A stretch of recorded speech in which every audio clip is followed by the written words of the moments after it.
Le Seigneur soit avec vous et avec votre esprit. Évangile de Jésus-Christ selon saint Marc.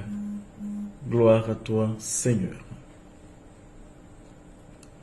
En ce temps-là, Jésus revint à la maison où de nouveau la foule se rassembla, si bien qu'il n'était même pas possible de manger. Les gens de chez lui, l'apprenant, vinrent pour se saisir de lui, car ils affirmaient: il a perdu la tête. Acclamons la parole de Dieu. Louange à toi, Seigneur.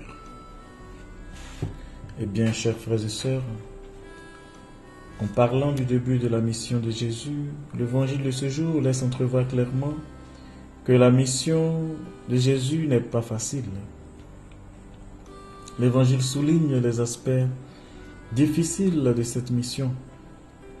Avec toutes ses actions, paroles et gestes à l'endroit du peuple, nous constatons amèrement que le Christ n'a pas été reconnu dans sa profonde et véritable identité. Son identité passe inaperçue par les foules qui recherchaient ses prodigieux miracles. Même les propres disciples restent loin de comprendre qui il est. L'Évangile présente ses parents qui viennent le saisir, car pour eux, il avait perdu la tête. Cela se présente comme une difficulté énorme pour Jésus. Cela est la difficulté majeure des prophètes. Vivre dans la profonde solitude et l'incompréhension, même jusqu'à être taxé de fou par les cieux.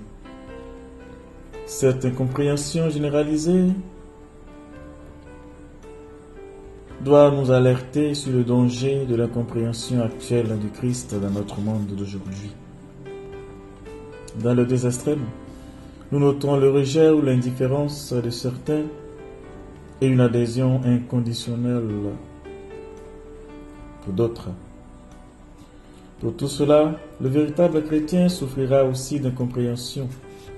Il aura souffert intérieurement, bien des fois en silence, le poids de sa foi, et verra son espérance soumise à l'épreuve.